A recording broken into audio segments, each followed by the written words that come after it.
오늘도 너무 반갑게 주일날 이렇게 뵙다는 것 하나님께서 주신 큰 은혜인 줄 믿습니다. 오늘 장로님 기도 들으면서 제가 회개했습니다. 우리 아버님 어머님들 팔, 다리, 허리, 무릎 위해서 제가 기도를 소홀히 했구나. 참 마음이 많이 찔렸어요. 제가 팔, 다리, 무릎, 허리 제가 빠뜨리지 않고 기도할 테니까 강건하게 예배 잘 세워가시길 바랍니다. 오늘 우리가 요셉 이야기를 읽었는데요. 요셉 그러면 그 믿음의 그 점수를 매길 수 있을지 모르겠습니다. 그런데 빠지는 데가 없어요. 흠 잡을 데가 없을 만큼 참 좋은 믿음의 조상이죠. 오늘 우리가 읽은 말씀을 요약하면 이런 요약이 될 것 같아요. 하나님께서 나를 보내셨기 때문에 내가 이 땅에 살고 있다는 거 기억하셔야 돼요. 하나님이 보내셨기 때문에 내가 지금 여기 살고 있다는 거. 두 번째는 보내시는데 그냥 안 보내시고 보내신 이유가, 목적이, 뜻이 있다는 겁니다. 두 번째입니다. 그냥 보내신 게 아니라 이유가 있다. 세 번째, 그 보내신 이유, 목적, 뜻은 다른 것이 아니라 세상을 구원하기 위해서다. 영혼을 구원하기 위해서 나를 보내셨다. 나는 하나님이 보내셔서 이 땅에 왔다. 보내실 때 그냥 온 게 아니라 이유가 있어서 왔다. 그 이유는 영혼을 구원하기 위해서 내가 여기 왔다. 그 이야기를 요셉의 이야기를 통해서 한번 하려고 합니다. 자, 여러분, 어려운 질문 하나 드려야 되는데요. 제가 이때마다 심장이 쫄깃쫄깃한데 한 번도 저를 실망시킨 적이 없으셨기 때문에 오늘도 믿고 질문을 드립니다. 창세기 성경 제일 첫머리가 어떻게 시작되는지 아십니까? 태초에까지는 제가 들었는데 그 다음에는 또렷하지가 않습니다. 태초에 하나님이 천지를 창조하시니라. 역시 저는 실망하질 않아요. 저를 실망시키지 않으시는군요. 태초에 하나님께서 하늘과 땅을 만드셨다. 베르시트 바라 엘로힘, 처음에 바로 만드셨다. 엘로힘 하나님께서 그렇게 하늘과 땅을 이렇게 되어 있는데요.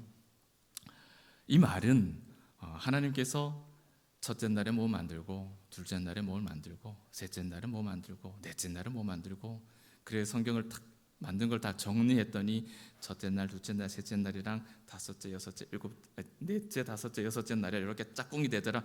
이런 거 기억하는 게 중요한 게 아니고 그런 거 기억 안 하셔도 됩니다. 왜냐하면 성경 몇 장만 펼치면 나와요.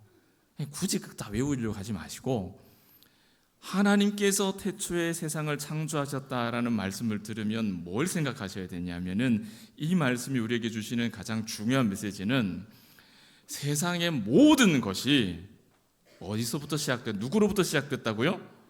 하나님으로부터 시작됐다. 그 이야기를 하시는 거예요. 자, 오늘 요셉 이야기를 하면서 우리가 세 가지 했죠? 하나님이 보내셔서 내가 이 땅에 왔다. 그 이야기는 겁니다. 내가 여기 사는 게 다른 게 아니라 태초에 하나님이 천지를 창조하신 데라 거기서 시작된다는 거예요. 하나님이 보내셔서 여기 있는 거예요. 그 이야기를 하는 거예요. 자, 오늘 이 요셉이라고 하는 믿음의 사람을 통해서 이 하나님으로부터 모든 게 시작됐다. 그리고 그 하나님께서 시작한 일에는 이유가 있고 목적이 있고 결과가 있다. 그 이야기를 나눠 봅시다. 자, 첫 번째로 발견하는 이 요셉 이야기를 통한 그 믿음의 그 깊이는, 이 보석은 무엇이냐면은 오늘 말씀 5절과 7절과 8절에 공통적으로 반복해서 기록되어 있는 내용이 있어요. 바로 하나님께서 보내셨습니다. 이 고백입니다. 요셉의 믿음이 참 중요한 좋은 믿음인 것은 하나님께서 보내셨습니다. 이 말에, 이 고백 속에 담겨 있어요. 그 말 누가 못하나? 나도 할 수 있겠네. 교회 다니는 사람 다 할 수 있지. 하나님께서 나를 보내셨고 하나님께서 내게 은혜를 베풀어 주시고 하나님께서 내 인생을 처음부터 마지막까지 인도해 주신다. 그 말 누가 못하나? 다 할 수 있는 말 같죠. 그런데 여러분, 요셉 한번, 지금 요셉뿐만 아니라 이렇게 과거의 요셉의 인생을 한번 다 생각해 보세요. 그리고 지금 요셉이 이 말을 하는 그 상황이 어떤 상황인지를 생각해 보면 이 말이요, 쉬운 말 같지만 쉽지 않아요. 여러분 상상해 보십시오. 나중에 은퇴하시고 저기 그 호숫가에 저 푸른 초장 위에 초원 위에 그림 같은 집을 짓고 사랑하는 님과 함께 그렇게 고즈넉하게 정말 분위기 있게 이제 누가 봐도 산다고 생각해 보세요. 아침에 눈을 떴는데 안개가 촉해요. 호숫가에 백조가 막 이렇게 막 거닐고 있고 그 그네도 찰랑찰랑거리고 있고 테라스에는 흔들 의자가 있고요. 거기에 눈을 딱 떴습니다. 근데 아내가 뜨거운 커피를 한 잔 딱 내려주고 제가 잠옷바람에 어깨에는 담요를 하나 딱 걸치고 테라스로 권사님 왜 그렇게 웃으세요, 원사님? 저 그렇게 하고 싶어요, 나중에. 그렇게 해갖고 분위기 있는 그렇게 아침에 새벽녘에 딱 앉아 있으면 그때는 못할 말이 뭐가 있겠습니까? 시 한 편 줄줄 나오지 않겠어요? 시 한 편 여호와는 나의 목자시니 왜 안 나오겠어요? 하나님께서 내 인생을 이렇게 인도하셨다. 또 꼭 이러면 그 새벽에 새벽기도 안 나오고 그러고 있다. 이런 생각하시는 분이 계시면 안 됩니다. 여러분 그런 상황에서 이 요셉이 하나님께서 나를 보내셨습니다. 이 말하는 게 아니잖아요. 그런 상황이 아니잖아요. 지금 어떤 상황입니까? 형님들이 자기를 팔아먹은 거죠. 노예가 된 거예요. 억울하게 감옥살이를 한 거예요. 그 긴 고통의 시간을 그 상황 하나하나를 보면 그 형님들 눈앞에 있는데 보면은 속된 말로 꼭지가 돌지 않겠습니까? 그런 상황에서 요셉이 형님들한테 하는 이야기예요. 하나는 그 상황들로 자기 인생을 평가하지 않고 그 모든 이제 그냥 막 이런 것이 막 올라오는 그 상황들을 요셉은 믿음으로 자기 인생을 해석하고 있다는 겁니다. 그래서 감히 흉내내기 쉽지 않은 믿음인 거예요. 자, 여러분, 지금 요셉은 큰 공경에 빠져서 이제 두려워 떨고 있는 그 형님들 앞에서 내가 요셉입니다라고 그걸 밝히는 겁니다. 그 말씀이 오늘 우리 읽은 말씀 가운데 있죠. 형님들의 목숨이 이제 누구 손에 달려 있어요? 그들이 팔아먹은 동생 요셉 손에 그 형님들의 목숨이 이제 달려 있는 거예요. 그 목숨을 쥐고 있는 권력자가 누구라고요? 형님들이 팔아먹은 요셉이에요. 요셉이 그냥 기분 한번 찍 하면은 그냥 그 길로 이제 그냥 먼 길 가셔야 되는 거예요. 비정하게 노예로 팔아넘긴 동생 요셉. 여러분 기가 막히고 코가 막히고 기대고 코 막힐 뿐만 아니라 하늘에 노래지는 그런 상황 아니겠습니까? 거기서는 다리가 사시나무 떨듯이 달달달 떨고 있는 이 형님들 앞에서 요셉이 하는 말이 4절과 5절입니다. 형님들, 내가 형님이 그렇게 팔아먹은 동생이 바로 나요. 내가 그 요셉이요. 그런데 형님, 나를 이곳에 팔아먹었다고 해서 너무 근심하지도 말고 한탄하지도 마세요. 이제 죽었구나 신세 타령하지도 마세요. 사실은 어떻게 된 거냐 하면 형님들이 뭔가를 잘못 알고 계시는데 사실은 형님이 아니라 하나님이 나를 여기 보낸 겁니다. 이렇게 얘기를 하고 있다는 거죠. 이게 그냥 나올 수 있는 말이냐고요. 그냥 안 나오는 말입니다. 나는 하나님의 보냄을 받은 자일 뿐이에요. 나는 하나님의 심부름꾼일 뿐입니다. 나는 하나님의 청지기일 뿐입니다. 그 사이에 형님이 나를 팔아먹고 가네. 그거 아무것도 아니에요. 그것 때문에 신경 쓰지 마세요. 그저 하나님께서 나를 보내신 것뿐이에요. 이것이 요셉이 가진 자기 인식이에요. 요셉은 자신의 인생을 이렇게 평가를 하고 있는 겁니다. 하나님을 항상 앞에 모시고 사는 사람이 요셉이었어요. 내 인생의 주인이 되심을 믿었기 때문에 과거에 있었던 형님들의 그 악을 오늘 선으로 바꾸어 이기는 거예요. 하나님의 섭리를 믿기 때문에 순종할 수가 있는 것이죠. 이것이 요셉이 가지고 있는 믿음의 기초, 토대였습니다. 이 믿음의 기초가 시간이 갈수록 요셉의 믿음을 점점 더 성숙하게 만듭니다. 그렇게 성숙해진 믿음이 무엇이냐? 요셉이 가진 두 번째 믿음의 모습이에요. 그 두 번째는 하나님께서 자기를 보내실 때는 그냥 보내시는 게 아니라 이유가 있다라는 걸 요셉이 알고 있었다는 겁니다. 요셉은 알고 있었어요. 하나님께서 나를 보내셨다, 하나님만 의식해도 그 믿음은 귀한 믿음인데, 그보다 더 성숙한 믿음은 어떤 믿음이에요? 보내시는데 그냥 보내시는 게 아니라 이유가 있다. 내 인생에는 하나님이 보내신 이유가 있다라는 것까지 알고 있으면 훨씬 더 성숙한 믿음이라는 거죠. 하나님의 뜻, 행복도 하나님의 뜻이요, 불행도 하나님의 계획이라는 거예요. 이 요셉의 고백은 믿음의 조상들이 공통적으로 우리에게 보여주는 고백입니다. 이사야 45장을 보면은 이사야가 이렇게 고백합니다. 나는 빛, 이 밝은 빛이요, 나는 빛도 짓고 어둠도 창조하고 나는 평안도 짓고 환난도 창조하나니 나는 여호와라, 이 모든 일들을 행하는 자니라. 이사야가 하나님을 향한 믿음의 고백을 이렇게 드려요. 이사야에게 하나님은 어떤 분입니까? 빛도 짓고 어둠도 짓고 평안도 짓고 환난도 지으시는 분이에요. 요셉과 똑같죠.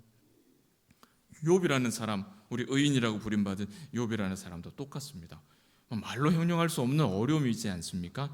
그 어려움을 보다 못한 아내가 차라리 하나님 욕하고 죽으시오, 이런 말을까지 남겼는데, 그런 아내를 향해서 욥이 뭐라 그럽니까? 우리가 하나님께 복을 받았는데 이것이 화라고 하여서 어찌 안 받을 수 있겠는가, 그렇게 말하죠. 복과 화를 주시는 하나님을 고백하는 거예요. 요셉과 같은 고백이죠. 믿음의 조상들이 보여주는 믿음의 고백은 하나님께서 나를 보내셨고 나를 이 땅에 보내실 때는 분명한 이유가 있다라는 믿음의 기초에서 나오는 것들입니다. 그래서 그들의 고백은 하나님은 빛도 지으시지만 어둠도 지으신다. 하나님은 주시기도 하시지만 취하여 가시기도 하는 분이다. 하나님은 복도 주시지만 화도 주시는 분이다. 하나님은 죽이실 수도 있고 살리실 수도 있고 상하게도 하실 수 있고 낮게도 하실 수 있는 분이다. 하나님은 가난하게도 하시고 부하게도 하시고 낮추시기도 하고 높이시기도 하는 분이다. 하나님이 인생의 모든 생사 화복을 모두 하나도 남김없이 다 주관하신다. 이것이 우리 믿음의 조상들이 가진 신앙 고백입니다. 그것이 가장 밑바닥에 있는 신앙의 고백이에요. 하나님만 신이라는 거죠. 하나님만 세상을 창조하신 거예요. 하나님만 홀로 세상을 다스리시는 겁니다. 하나님만 나를 섭리하시는 거예요. 나를 좌지할 수 있는 것은 어떤 것도 존재하지 않는 거예요. 그럼에도 불구하고 물질에 뒤따라간다? 어리석은 인생이죠. 하나님 앞에 부끄러운 인생이 될 수밖에 없는 겁니다. 예수님께서도 동일한 믿음의 고백을 부셨습니다. 요한복음 6장을 보시면 내가 하늘에서 내려온 것은 내 뜻을 행하려 함이 아니요 나를 보내신 이의 뜻을 행하려 함이다. 아멘. 예수님이 뭐라고 고백하십니까? 내 뜻대로 살기 위해서 온 것이 아니라 누구 뜻대로요? 나를 보내시니 성부 하나님의 뜻을 따르기 위해서 내가 이 땅에 온 것이다. 그 성부 하나님의 뜻이 무엇입니까? 예수님의 이 믿음의 고백은 십자가 죽음 앞에서도 변하지 않았다는 거예요. 겟세마네 동산에서 피 흘려 기도하실 때 뭐라고 하셨습니까? 내 뜻대로 마옵시고 아버지의 뜻대로 하옵소서. 변함없는 일관된 믿음의 고백. 예수님도 이사야도 욥도 요셉도 우리의 믿음의 기라성과 같은 조상들은 모두가 예외 없이 같은 믿음의 고백을 우리에게 보여줍니다. 요셉이 긴 고통의 터널 가운데서도 잠잠히 하나님 앞에 순종할 수 있었던 것은 이 땅에 부름받은 하나님의 선한 뜻이 있다는 믿음 때문입니다.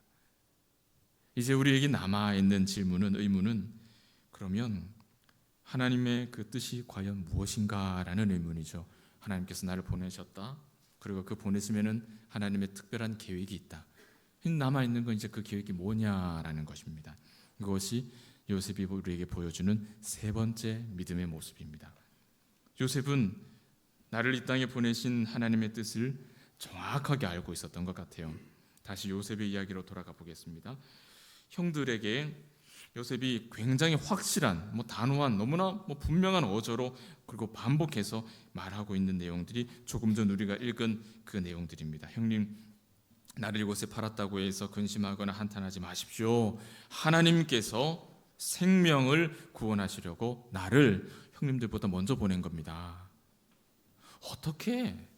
어떻게 그런 상황에서 자기 인생을 그렇게 해석할 수 있을까요? 정말로 원수 중에 상원수인데 어떻게 그렇게 해석할 수 있을까요? 자신이 애굽의 노예로 팔려왔지만 이 엄청난 비극이 마귀의 장난도 아니고요, 재수가 없어서 운이 없어서 그런 것도 아닐까요? 우리가 흔히 시쳇말로 하는 살다 보면 이런 일도 당하고 저런 일도 당할 수 있어. 아니요, 그런 말이 아니에요. 그런 말이 아니에요. 하나님께서 뜻이 계셔서 행하신 하나님의 일이에요. 하나님께서 하신 일이라는 겁니다. 하나님께서 하신 일.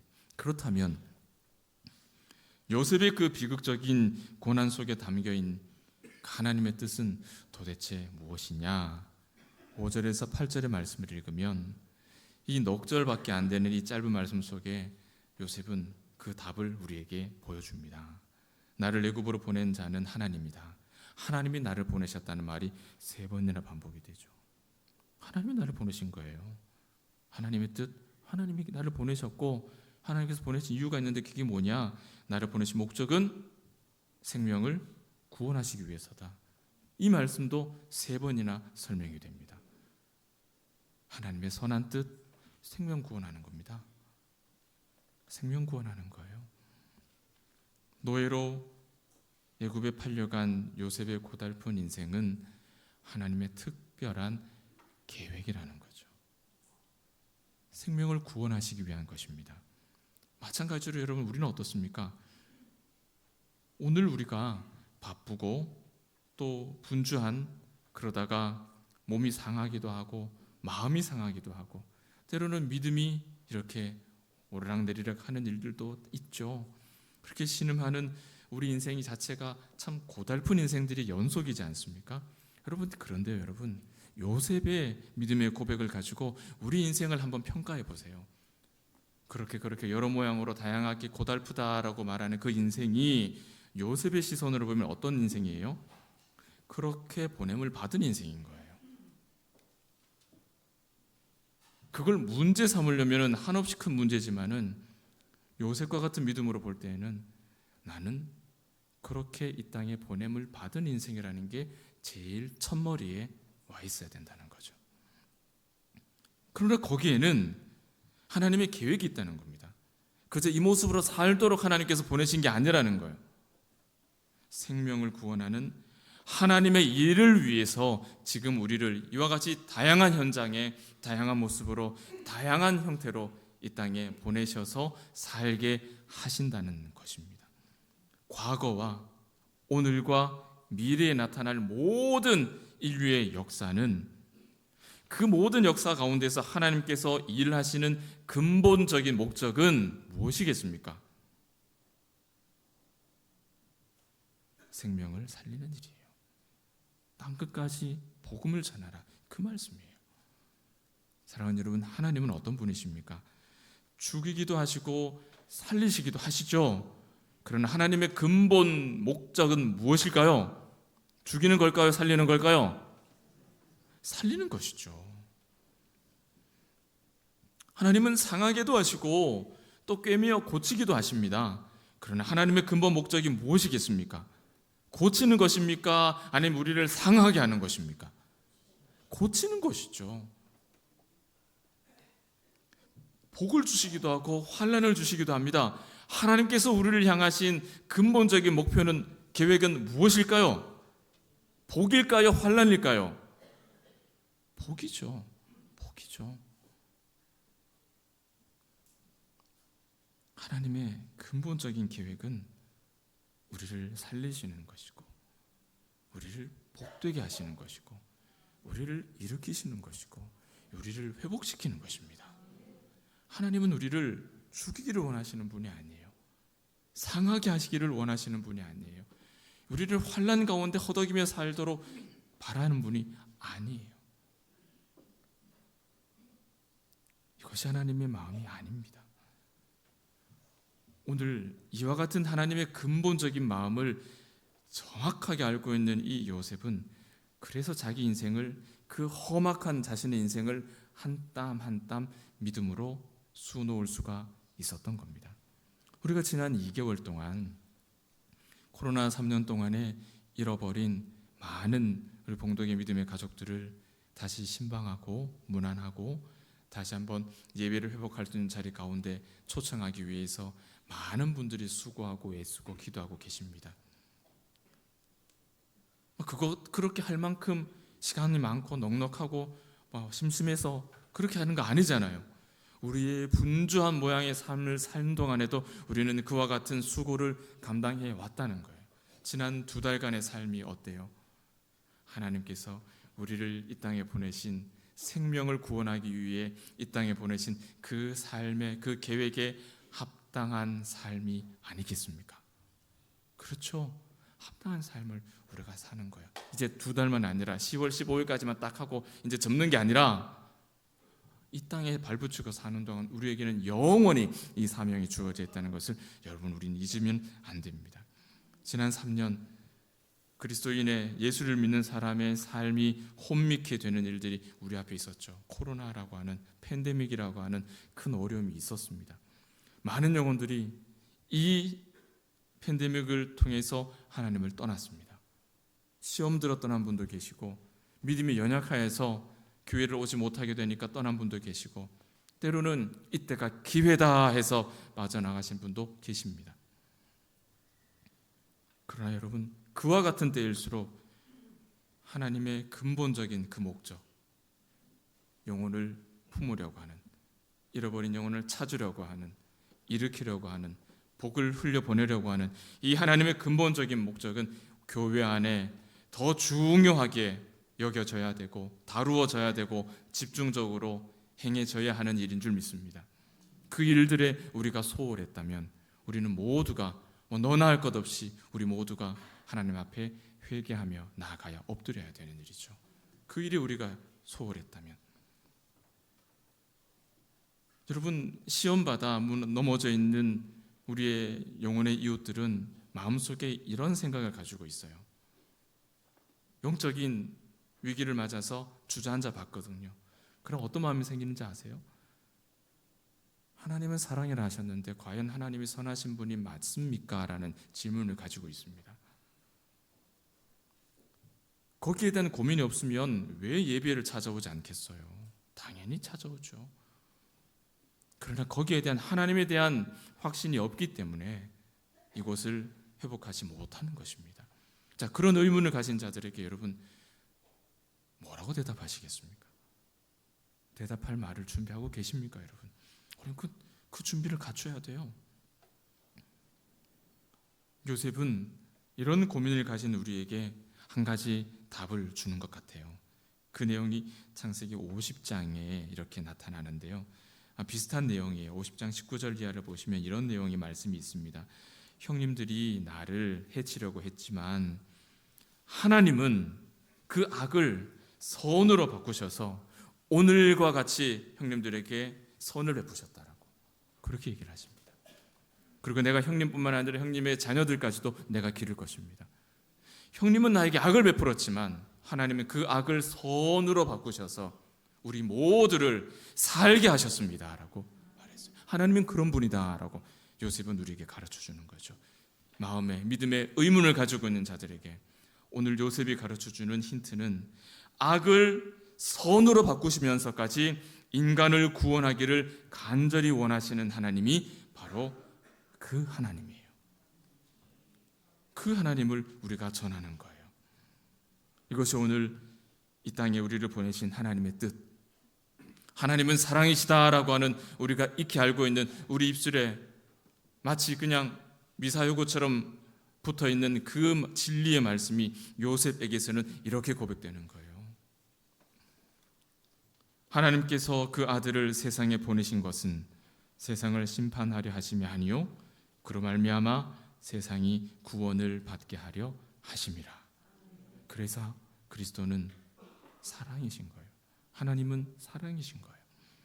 요셉의 자기 인식, 하나님의 구원 역사를 위한 고된 도구로 자기가 그 인생이 쓰임을 받았어요. 그러나 그것을 뭐라고 평가합니까? 그것은 충성스러운 청지기의 삶일 뿐이다. 심부름꾼의 삶일 뿐이다. 하나님께서 나를 보내셨기 때문에 보냄받은 자의 삶을 살았던 것뿐이다. 요셉은 그의 삶 속에서 험악했던 그 순간들을 쏙 보따리 싸서 빼버리는, 쏙 드러내버리는 거예요. 그리고 뭘 거기다가 심습니까? 하나님의 보내심, 하나님의 특별한 계획, 그리고 영혼의 구원이라고 하는 우리 인간들이 우리가 가져야 할 가장 근본적인 믿음의 고백을 거기다가 심어버리는 거예요. 그러니 자신의 삶에 그 험악했던 여정들이 하나도 문제가 되지 않는 겁니다. 자신은 애굽의 노예로 팔려간 것이 아닌 거예요. 자기를 노예로 팔아넘긴 자들을 포함해서 모든 사들을, 모든 하나님의 백성들을 위해서 하나님이 미리 보내신 사람일 뿐이다. 오늘 저와 여러분이 이 땅에 흩어져 있는, 무너져 있는 믿음의 사람들을 다시 불러 모으기 위해서 하나님께서 코로나 중에도 요동하지 않고 이 자리에 먼저 세워놓으신 하나님의 요셉과 같은 사람인 줄 믿습니다. 그래서 우리는 요셉을 그리스도의 모형이라고, 그리스도의 예표라고 부르죠. 요셉과 예수님은 우리에게 오늘 중요한 믿음의 기초를 우리에게 소개해 주셨습니다. 다시 한번 정리하겠습니다. 첫 번째는 우리 모두가 예외 없이 모두 다 하나님으로부터 보냄을 받아서 이곳에 와 있다는 사실입니다. 여러분 고백하십니까? 두 번째는 그렇게 나를 보내시면은 뜻이 있어요. 계획이 있어요. 그 계획이 무엇입니까? 영혼을 구원하는 것이 나를 이 땅에 보내신 계획이다. 여러분 고백하십니까? 자, 그렇게 사는 것 할 수 있을 것 같아요. 그러나 요셉처럼 우리 인생이 막 터널에 빠지기도 하고 구덩이에 빠지기도 하잖아요. 그럴 수 있잖아요. 그때 우리는 어떻게 될까요? 낙심하고 절망할 수, 그런 어려움에 당할 수 있지 않겠습니까? 그러나 여러분 걱정하지 마십시오. 그렇게 나를 특별한 계획으로 이 땅에 보내신 하나님은 우리가 이 땅에서 하나님의 청지기로 살아가는 동안 만나게 되는 모든 상황을 그대로 두지 않으십니다. 어떻게 하십니까? 악을 선으로 바꾸셔서 우리의 생명 구원하는 삶이 멈추어지지 않도록 우리를 강권하신다는 사실을 결코 잊지 마시기 바랍니다. 말씀을 맺습니다. 오늘 우리 모두가 다 하나님으로부터 하나님의 선하신 뜻에 따라서 이 세상에 보냄을 받았다. 그 사실을 배웠습니다. 이 말은 어떠한 처지에서도 기어이 하나님의 백성을 구원하고야 말겠다라고 하는 하나님의 뜨거운 마음을 우리 가운데 심어주셨다는 거예요. 동시에 우리가 오늘 함께 고백할 새로운 고백이 하나 있어요. 그것은 무엇이냐? 우리가 하나님의 뜻을 따라서 이 땅에 파송받은 하나님의 사람들이라면 우리의 삶은 마땅히 우리를 보내신 분의 뜻에 따르는 것이 맞지 않을까요? 그렇지 않습니까, 여러분? 그렇겠죠. 예수께서 고백하십니다. 나를 보내신 분께서 일하시니 나도 일한다. 그러므로 내가 하늘에서 내려온 것은 내 뜻을 행하려 함이 아니요 나를 보내신 분의 뜻을 행하려 함이니라. 아멘.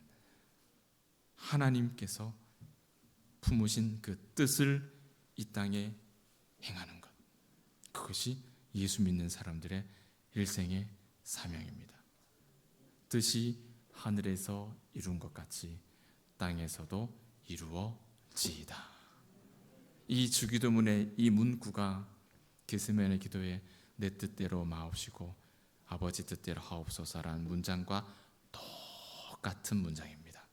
우리가 번역을 다르게 해서 그렇지 똑같은 문장이에요. 예수님은 일생을 이와 같은 믿음의 고백으로 사셨고 그런 제자들을 양육하셨습니다. 그리스도께서 나를 살리는 그 일을 위해 십자가를 지셨습니다. 그러므로 우리도 주와 함께 주께서 우리에게 명하신 그 사명을 위해서 단 한 사람도 포기하지 않아야 할 줄 믿습니다. 다음 주일은 72주년 감사예배 주일이죠. 잃어버린 영혼들을 찾아서 함께 예배하는 날로 우리가 이렇게 선포하고 하나님 앞에 약속드렸습니다. 바로 이것이 하나님께서 오늘 이 순간 나를 우리 봉독교회에 예배하는 자리 가운데 보내신, 그래서 오늘 이 말씀을 듣게 하시는 이유입니다. 사랑하는 여러분, 딱 한 사람, 꼭 한 사람 절대 포기하지 마십시오. 그 한 사람이 여러분 자신일 수 있어요. 그렇다면 여러분 자신을 포기하지 마세요. 여러분 자신을 이 예배하는 자리 가운데 견고하게 세우시기 바랍니다. 그리고 여러분과 함께 예배하는 자리에 있어야 할 분을 향해서 그 복음을 가지고 나아가시기를 축복합니다. 하나님께서 우리를 보내셨습니다. 하나님께서 영혼의 구원을 위해서 우리를 이 땅에 이 코로나를 이기는 자리 가운데 우리를 세워두셨습니다. 딱 한 사람, 그 한 가정, 나를 보내신 그분께서 지금도 일하고 계시므로 우리도 포기하지 말고 그렇게 남은 한 주를 믿음으로 살아갈 수 있는 저와 여러분 되기를 축복합니다. 내게 주신 자 중에 단 한 영혼도 잃어버리는 자가 우리 가운데 없기를 바랍니다. 이 놀라운 역사 위에서 기도하며 힘을 내어서 나아가는 자에게 하나님께서 그 일을 감당할 수 있는 지혜와 능력과 은혜를 베풀어 주실 줄 믿습니다. 기도하겠습니다.